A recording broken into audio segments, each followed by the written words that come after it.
Bienvenue sur le Playground pour un nouveau podcast. Enfile ton short et tes plus belles sneakers, on est parti.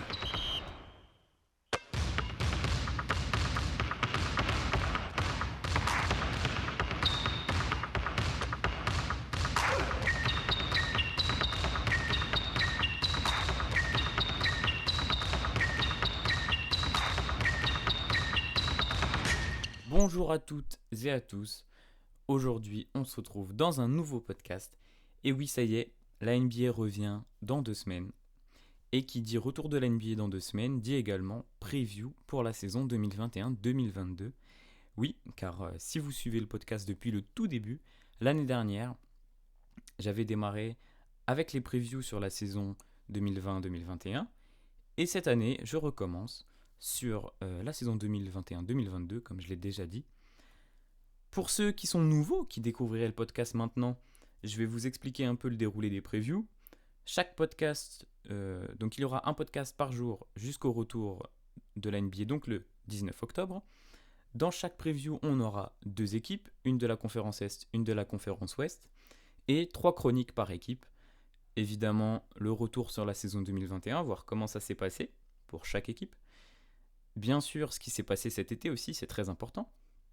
Voir qui a su prendre du gros joueur, qui a fait une belle draft et tout ce genre de choses. Et enfin, la projection sur la saison qui arrive, avec mon humble avis, évidemment. Je vous donnerai mon petit 5 majeur, le placement à peu près. L'année dernière, j'avais fait des places 15 à la place 1, là ce sera peut-être un peu différent. On verra. En tout cas, vous l'avez vu, c'est aussi un nouveau podcast dans le sens où je fais un petit peu peau neuve. Il va y avoir un nouveau logo, une nouvelle DA si on peut dire ainsi. Les bases vont rester les mêmes, mais on va essayer de professionnaliser un peu la chose. En tout cas, je suis très excité à l'idée de retrouver la NBA. J'avais eu une petite baisse de motivation pendant les vacances, c'est vrai, avec un peu moins de sorties, que ce soit sur Instagram ou sur le podcast. On avait fait 2-3 émissions par-ci par-là. Mais c'est vrai que j'avais eu une petite baisse de motive. Là, avec le retour, les previews, il va y avoir pas mal de boulot. Mais la motivation est en train de remonter tranquillement, en train de chauffer jusqu'au retour le 19 octobre. Je pense que vous l'avez compris. Aujourd'hui, je suis tout seul, mais j'aurai bien sûr mes copains, mes invités, Aurélien et Mathieu qui nous accompagneront sur certaines équipes. Hein, je vous le donne en mille, Aurélien viendra certainement pour la preview sur les Cavs. Mathieu, lui, il est plutôt branché Big Apple, Knicks, tout ça, donc je vais essayer de le choper pour faire la preview avec lui. En tout cas, j'espère avoir été assez clair dans cette introduction. On est parti pour la première équipe avec le Orlando Magic. The NBA is back. Alors évidemment, la saison 2021 du Magic n'a pas été fameuse. Pour rappel, 14e de l'Est, 21 victoires et 51 défaites en bilan. Évidemment, quand ton GM il décide d'appuyer sur le bouton rouge à la trade deadline, en général après, tout de suite beaucoup plus compliqué d'engendrer des victoires.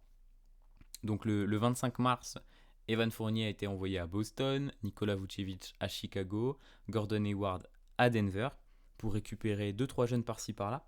Voilà, je pars vite dans l'explosion de roster, mais avant ça, c'est vrai que le Magic avait fait un plutôt très bon début de saison, notamment le tout début avec 5 victoires d'affilée, je crois, un 5-0, démarrer sur un 5-0, c'est pas mal. Alors bien sûr, je commence à en parler tout de suite, mais ça va être un thème récurrent quand je vais parler de la saison dernière pour toutes les équipes. Attention à tout ce qui a été blessure, tout ce qui a été protocole sanitaire. On sait que la saison 2020-2021 a été réduite, vachement condensée. Ça a été très compliqué, pas de public, après du public pour les playoffs. Enfin, je vais avoir le temps de revenir là-dessus sur toutes les previews. En tout cas, Orlando avait fait un beau début de saison, mais c'est vrai que ça fait plusieurs années que ça stagne, ça finit 8e, ça finit 9e, puis ça se fait balayer au premier tour de playoff. Il fallait un renouveau, le renouveau il a été clair à la trade deadline comme je l'ai dit. Et il y a eu également pas mal de blessures, malheureusement, du côté d'Orlando cette saison. bien sûr, on va commencer par le grand absent de toute la saison, Jonathan Isaac, un gars très prometteur qui a fait saison blanche, qui s'était blessé dans la bulle et donc qui n'est pas revenu lors de la saison 2020-21. Pareil pour Markel Fultz aussi, qui avait fait un très joli début de saison, auteur de jolis perfs. Et puis pareil, lui, il a besoin d'un renouveau depuis que, on le sait, choix numéro 1 de draft, très compliqué ses débuts à Philadelphie. Là, à Orlando, ça allait mieux. La saison dernière, il nous avait montré de très jolies choses. Vraiment coupé dans son élan par une blessure et une absence pendant pratiquement toute la saison, limite, puisque quand tu joues 8 matchs, bon, c'est 8 matchs, mais c'est vraiment trop peu. Et puis, c'est pas la première blessure qu'il a, donc ça commence à faire beaucoup. On espère qu'il va revenir plus fort. Et pareil, du côté des cadres, en fait, on a eu quelques matchs d'absence d'Evan Fournier ou de Gordon. Donc, forcément, là, c'était le moment de virer tout le monde, de reconstruire sur de bonnes bases, comme par exemple Cole Anthony, donc le rookie, qui a fait une très belle première saison. Je peux mettre ses stats sous les yeux. Alors, petite seconde. Cole Anthony, 13 points, 5 rebonds, 4 passes. Voilà, c'est un début. Il a pas joué beaucoup de matchs non plus. C'est vrai que quand le gars qui a joué le plus de matchs dans son équipe, c'est Dwayne Bacon, bah, ça veut tout dire. Tu peux pas finir top 4 de ta conférence. Alors, j'ai rien contre lui, mais bon, voilà, il est assez jeune. Ce sera jamais une superstar. Donc, c'est forcément l'un ne va pas sans l'autre. Mais pour revenir sur Cole Anthony, j'ai été agréablement surpris. C'est vrai qu'au départ, il était annoncé très très haut dans la draft 2020, puis il a un peu dégringolé. Là, de mémoire, il a été choisi en 14e ou 15e position. Et pour le coup, il fait le boulot. Il va se développer tranquillement. Je pense que c'est très très bien d'avoir un joueur comme ça. On en parlera un peu plus tard dans la preview. On a aussi R.J. Hampton, Moritz Wagner, Wendell Carter qui rejoignent le projet, on va dire. Je crois que si je dis pas de bêtises, donc R.J. Hampton est arrivé du côté de Denver et lui il a été drafté par Denver. Il est arrivé dans le trade de Gordon Hayward. Wendell Carter lui était du côté de Chicago et Moritz Wagner, est-ce qu'il était déjà là ou est-ce qu'il a été tradé? Lui il était du côté de Boston. Voilà, donc il est arrivé dans le trade de Fournier. Ils ont récupéré 2-3 jeunes bien sympas. R.J. Hampton notamment, pareil, qui fait une très belle saison rookie. Donc ça, déjà, c'est bien pour le futur. Comme je l'ai dit, on va revoir ça dans la dernière chronique, mais récupérer du jeune, c'est exactement ce que voulait Orlando. Ça a été très bien fait.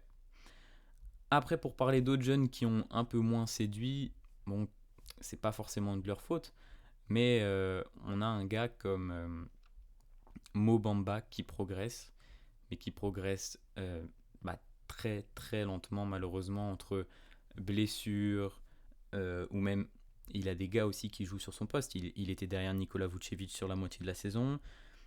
Après, quand tu as Wendell Carter qui débarque, forcément, il est un peu prioritaire.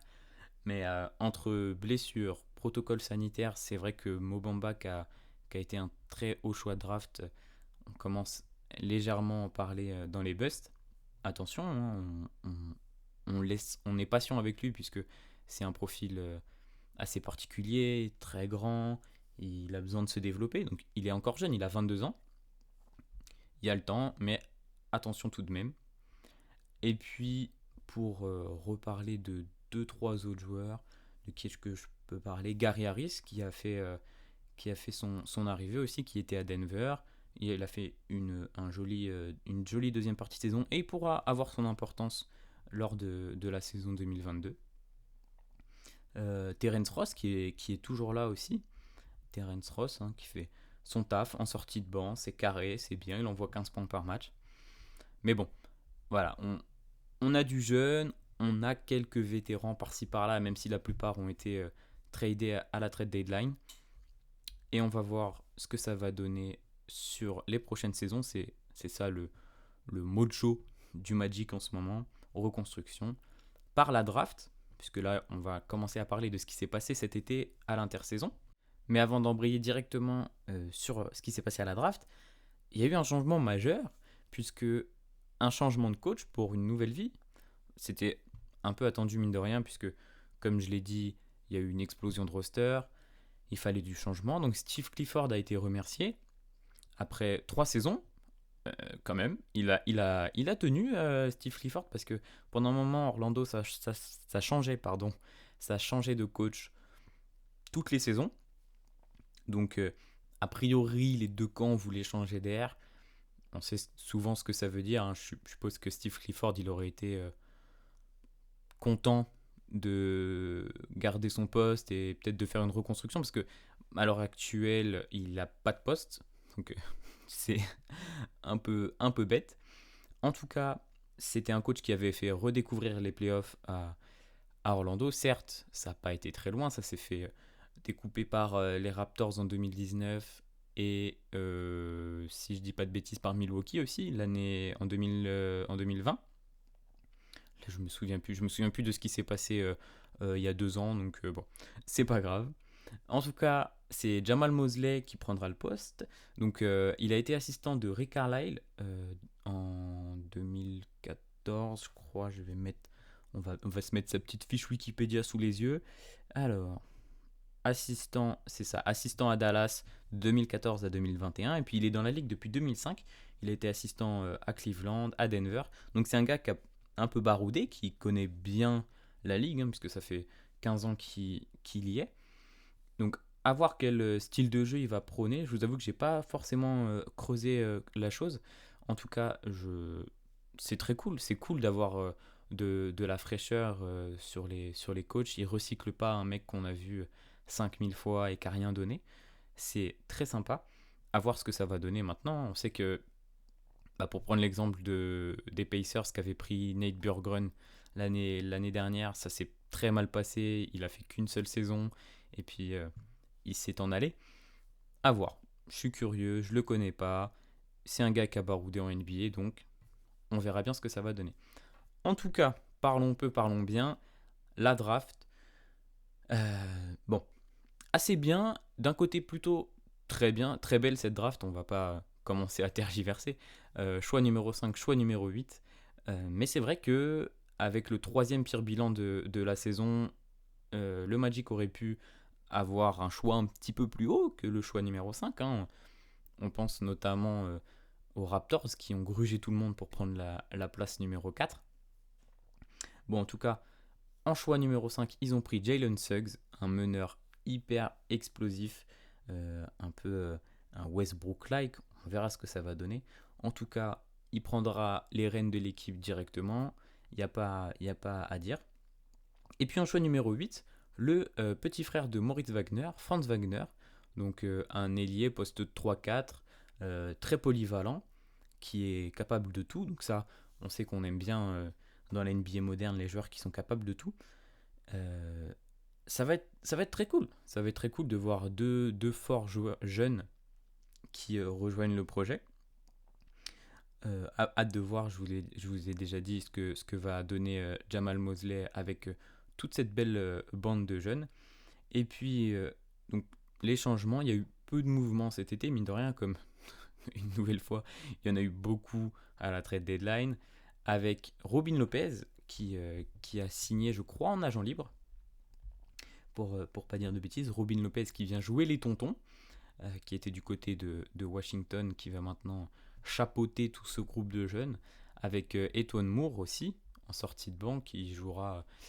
Alors, est-ce qu'il va trouver du temps de jeu, lui, parce que entre oui, peut-être sur le poste 3, parce que entre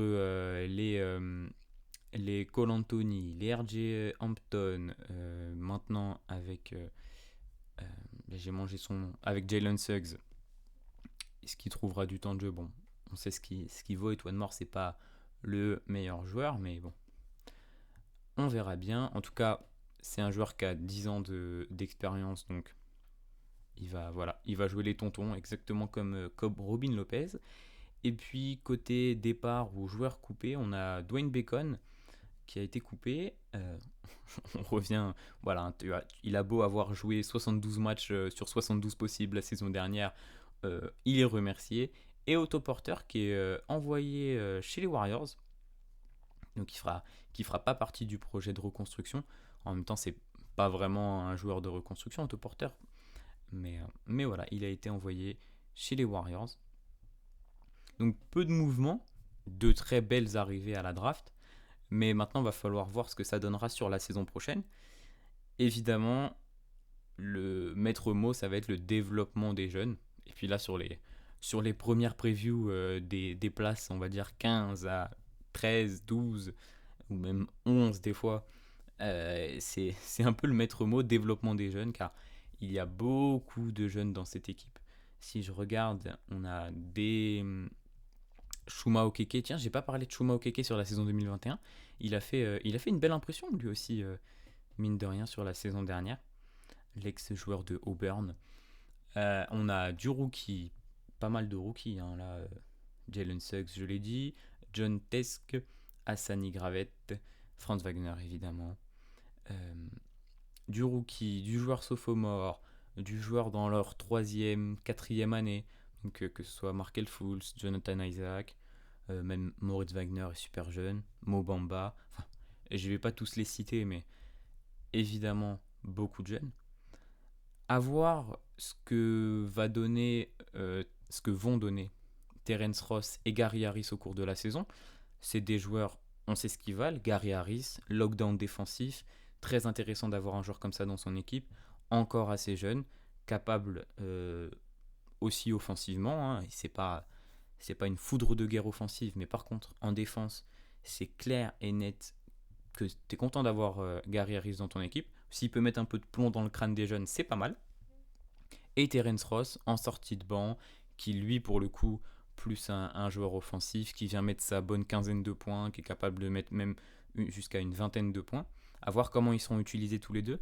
Est-ce qu'ils finiront la saison à Orlando? Là, c'est moins sûr, puisqu'en plus, si je dis pas de bêtises, je crois, je veux pas m'avancer pour Terence Ross, mais Gary Harris doit être en fin de contrat la saison prochaine. Donc, est-ce que tu veux le perdre contre rien? Est-ce que tu veux le faire jouer un maximum pour qu'il montre de quoi il est capable? Et puis le trader contre, allez, du pic de draft, du jeune à potentiel. Là, c'est vraiment ce que recherche Orlando. À voir. Franchement, je suis curieux. Je pense pas que Terence Ross et Gary Harris finissent la saison du côté de la Floride. Alors, peut-être dans la Floride, dans une autre équipe, pourquoi pas. Même si je sais pas si c'est des profils que rechercherait Miami. En tout cas, je mets une petite pièce sur le fait qu'ils finissent pas la saison à Orlando. Mais pour le reste, je l'ai déjà dit, beaucoup de jeunes. C'est une belle équipe de freaks. Hein. On sait que on aime bien ça depuis un certain Giannis Antetokounmpo. Les freaks, ça excite un peu la grande ligue. Donc en premier, Jonathan Isaac qui va revenir de blessure. Voir comment il revient.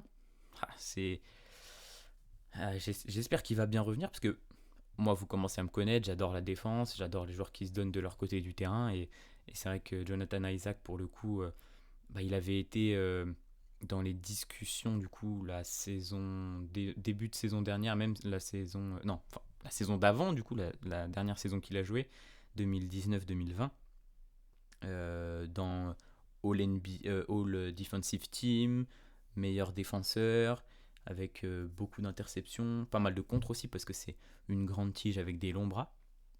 À voir comment lui va revenir. Là, il y a Jalen Suggs qui est arrivé, mais c'est la potentielle star de cette équipe, avec d'autres jeunes qui sont intéressants, mais c'est vrai que parmi les stars les plus vieilles, c'est lui qui pourrait exploser, en tout cas qui a un beau plancher défensif. Maintenant, à voir comment il se développe offensivement, ça va être très intéressant. Pareil pour Mo Bamba, je l'ai dit, compliqué le début de sa carrière, attention au Mo Bust, mais pareil, énorme freak, mine de rien, R.J. Hampton également. Bien sûr, je l'ai dit, Jalen Suggs, qui lui a beaucoup de choses à prouver. Pareil, physique assez impressionnant. Mais il va falloir laisser du temps au temps. C'est pas avec, en général, une équipe de jeunes, ça peut être très sexy, il peut y avoir des surprises, mais là, avec une équipe aussi jeune, ça va rarement être une surprise top 8 ou top 10 pour aller accrocher le play-in maintenant. Il y a très peu de chance. Les fans d'Orlando, ils vont certainement kiffer, mais par contre, ils vont kiffer avec pas mal de défaites au bout du compte. Pour vous donner mon petit 5 majeur, je vois bien Jalen Suggs démarrer. Gary Harris à côté de lui pour apporter un peu de défense. Franz Wagner aussi, qui peut démarrer sur le poste 3, vu que c'est un pick 8. Franchement, un pick 8, je pense que tu peux au vu des attentes de la saison, tu peux le faire démarrer sur ton poste 3. Jonathan Isaac, et puis Wendell Carter Jr. Dans la raquette. Il y a mine de rien, la raquette Wendell Carter et Jonathan Isaac, elle rigole pas du tout. C'est très énervé. Et puis après, en sortie de banc, je l'ai déjà dit, du Terence Ross qui va pouvoir envoyer du scoring. Pareil pour du R.J. Hampton ou du Cole Anthony. Cole Anthony, très intéressant. Il peut faire une belle carrière en tant que sixième homme explosif. Markel Fultz aussi, hein, j'en ai pas énormément parlé, sauf pour dire qu'il était beaucoup blessé, enfin, qu'il s'est blessé une très très grande majorité de la saison dernière. Faut voir comment il revient de blessure, c'est pareil, lui c'est un joueur un peu incertain, qui a un gros potentiel, mais malheureusement, qui a eu les problèmes que l'on connaît. Etuan Moore aussi, Robin Lopez. Alors est-ce que Robin Lopez va débuter les matchs ? C'est vrai que moi je voyais plutôt Wendell Carter, mais ce serait pas étonnant non plus que Robin Lopez démarre les matchs. Donc à voir tout ça. Potentiel d'une équipe très excitante dans les années à venir, mais pour le moment, on se calme, on met les jeunes dans la couveuse, on les fait jouer, on fait confiance à Jamal Mosley aussi. Ce serait bien que s'il a un potentiel de bon coach, de ne pas le virer tout de suite et de le laisser développer les jeunes, développer ses tactiques de jeu. En tout cas, je pense qu'on a fait le tour pour Orlando, il n'y a pas grand chose d'autre à dire. Et on va passer directement à l'équipe de l'Ouest, qui n'est autre que Houston, les Rockets.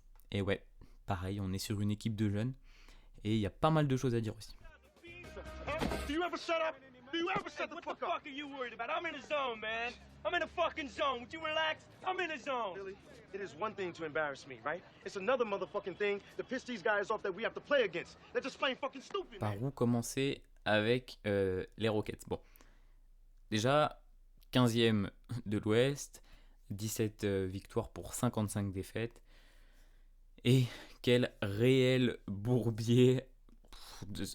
J'avais envie de dire au début de la saison régulière, mais en fait, sur toute la saison, il y a eu deux, trois parts de lumière dans cette ombre maléfique.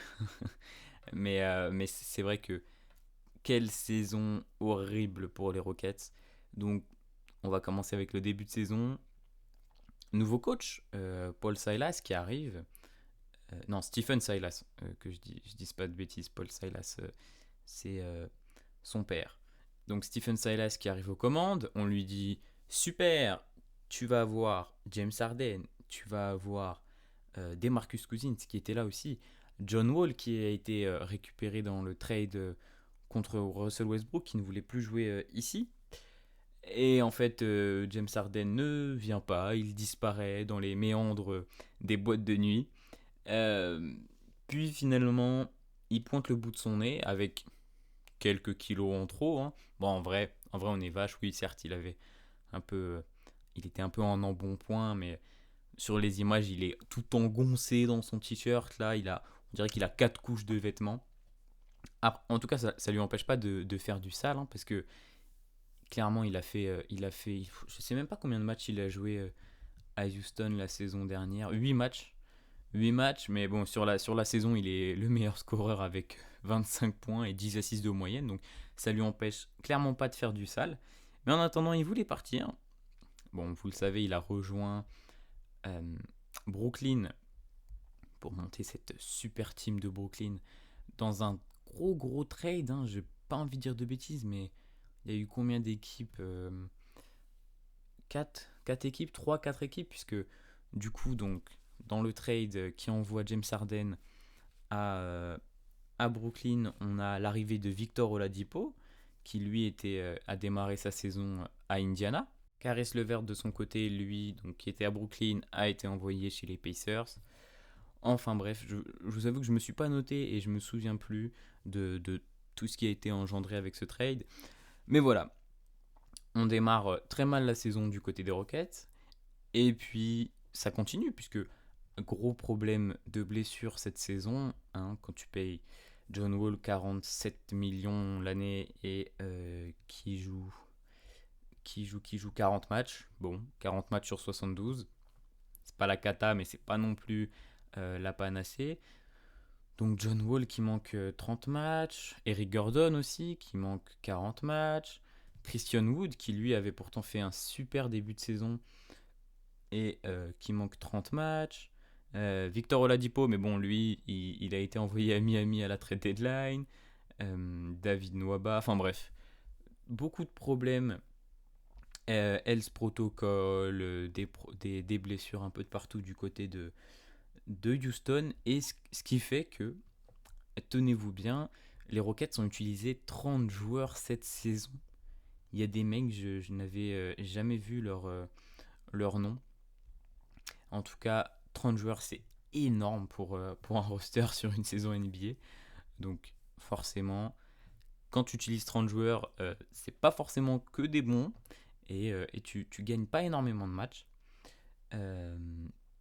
En attendant, on a vu quand même, je le disais, on a vu certaines belles choses. Comme j'en parlais, Christian Wood, qui a fait un très très gros début de saison. Lui qui était chez les Pistons la saison d'avant et qui a envoyé, j'ai ses stats là, 21 points, 9 rebonds, 2 assists et un bloc de moyenne avant de se blesser, qui était clairement un candidat pour le MIP. Bon après, Julius Randle a vite mis un terme aux discussions. Même les joueurs qui faisaient de très bonnes stats dans leurs équipes respectives, c'était souvent des équipes qui étaient beaucoup moins bonnes que New York, donc c'est vrai que ça aide pas. Mais il a eu sa petite part du gâteau dans la course au MIP. Jason Tate, bien sûr, je crois qu'est-ce qu'il était lui? Il n'était pas rookie non drafté? Bah si, c'est ça. C'est ça, je sais plus s'il a été drafté, mais en tout cas, il a fait une très très belle saison. Il a joué, lui, pour le coup, il n'a pas été blessé. Et il a fait une belle impression. C'est bien, puisque vous allez vite le comprendre, et je pense que vous le savez déjà, Houston, on part sur de la reconstruction en balle, hein, comme à Orlando. Et évidemment, je garde le meilleur pour la fin.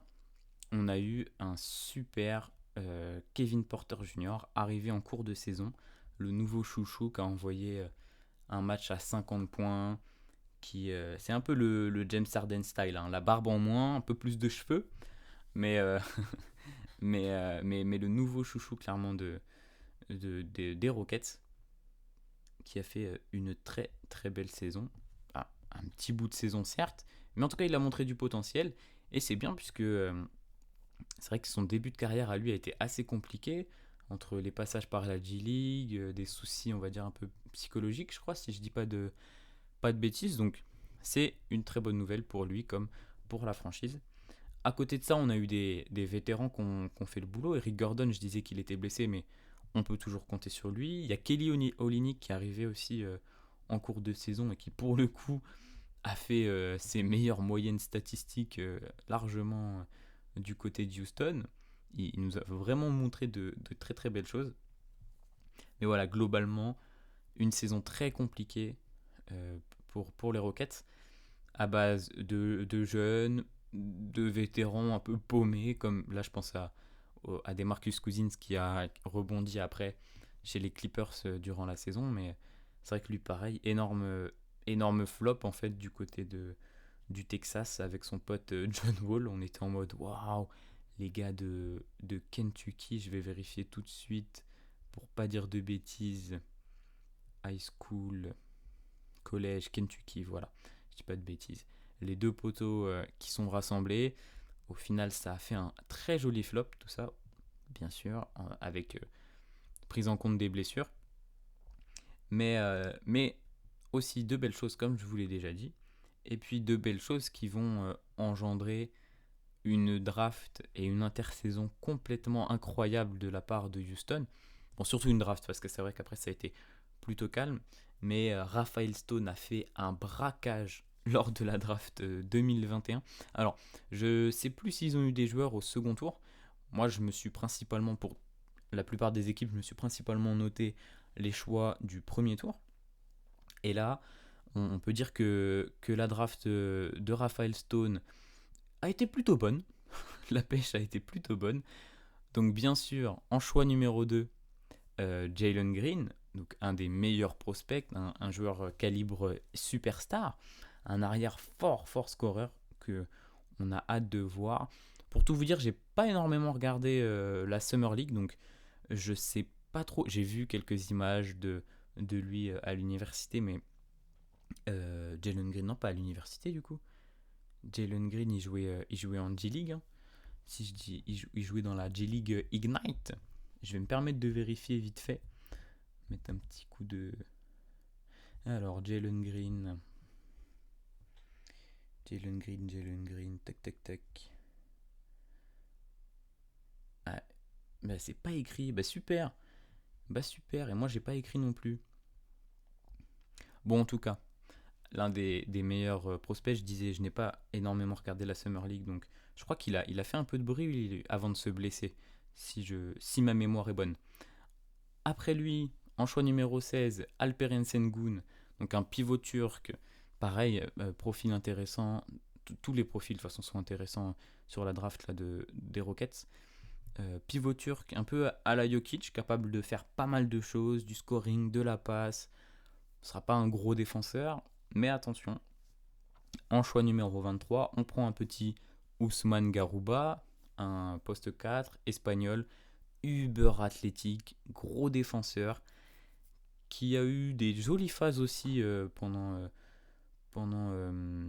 la Summer League, je crois me souvenir, où on l'a vu un peu porter le ballon, faire des petites passes. Bon, ça reste du basique, mais attention à son développement, un vrai couteau suisse. Et enfin, choix numéro 24, Josh Christopher. Donc pareil, un arrière force scorer. Je me suis arrêté là, je le connais beaucoup moins lui. En tout cas, voilà, comme je le disais, la draft magnifique avec 4 joueurs dans le premier tour et 4 joueurs vraiment tous intéressants, tous hâte de voir ce que ça peut donner. Donc je le répète, Jalen Green, Alperen Sengun, Ousmane Garouba et Geoff Christopher. Franchement, bravo le GM des Rockets, il a fait le boulot. Il a donné à Stephen Silas de quoi bosser pour la prochaine saison. Et puis c'est globalement tout ce qui s'est passé cet été, en fait, la draft du côté de Houston. Ça a été une folie. Mais à côté de ça, on a Daniel Theis qui arrive quand même, ça il faut le noter, qui arrive de Chicago pour remplacer entre guillemets un Kelly Olynyk qui a signé du côté des Pistons.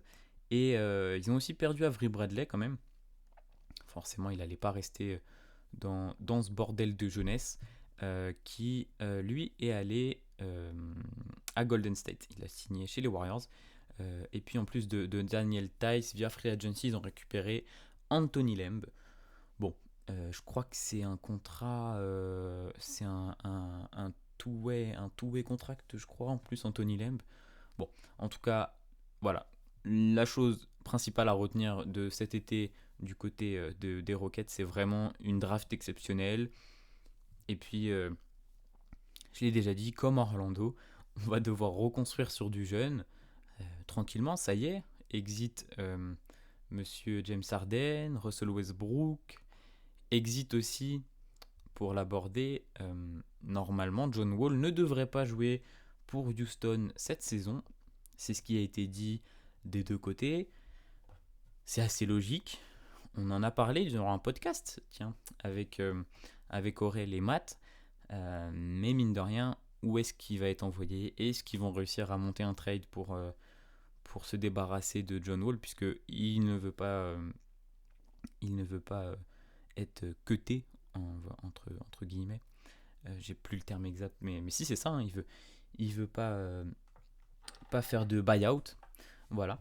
Donc, place aux jeunes, avec le trio évidemment Porter Junior, Green qui vient d'arriver, et puis Christian Wood qui lui va revenir de blessure. Ça va être très bien. Il y a de quoi déjà travailler hein, avec comme base ces 3 joueurs, plus les autres apportés à la draft. Donc ce qui est sûr, c'est que Stephen Silas va avoir un potentiel de feu en attaque. S'il se débrouille bien, il a de quoi créer un très très beau jeu. Par contre, attention à la défense. On le sait en général, rares sont les équipes de jeunes qui sont de gros lockdowns défensifs. C'était déjà le cas l'année dernière, même si c'était un gros bordel. Euh, Ça va être encore plus le cas cette année, je pense. Quoique l'année dernière, ils ont fini 27 ou 28e pire défense. Donc ça va être compliqué de faire pire, mais on va rester, je pense, dans ces eaux-là. Ça peut grimper un peu en attaque si on trouve une belle alchimie entre tous ces jeunes. En tout cas, je vais finir avec mon 5 majeur proposé. Bon, je l'ai dit, exit John Wall, ce qui est un peu embêtant parce que du coup, un peu plus compliqué à faire le 5 majeur des Rockets. Bon, on va pas se mentir, Kevin Porter Jr. et Jalen Green seront sur les lignes arrière. Et après, est-ce que tu fais jouer Christian Wood en poste 4 et tu lui mets à côté Daniel Tice, ou est-ce que tu fais jouer Christian Wood en poste 5? Ça va être à voir, je pense peut-être Wood en poste 4, Daniel Tice, pardon, je confonds avec Daniel House en poste, en poste 5, et pourquoi pas du coup Daniel House ou Jason Tate, comme je vous l'avais dit, qui a fait une super saison en poste 3. Je suis pas sûr qu'il joue trop poste 3, Jason Tate. Je vais quand même me permettre de regarder ça. Ouais, small forward m'indique basketball référence, donc pourquoi pas. Voilà, allez, je me lance sur mon 5 majeur. Donc j'ai dit Kevin Porter Jr., Jalen Green, Jason Tate, Christian Wood et Daniel Tice, avec évidemment, comme vous avez pu le comprendre, un peu de Josh Christopher qui sort du banc, du Alperen Sengun. Ça, hâte de voir ça dans la raquette. Eric Gordon, j'en ai à peine parlé, surtout pour dire qu'il était blessé. Eric Gordon, lui, à voir s'il est dans le 5 majeur ou s'il sort du banc. À voir aussi, hein, comme je le disais, Terence Ross et Gary Harris du côté d'Orlando. Est-ce qu'il va finir la saison à Houston? C'est vraiment pas sûr.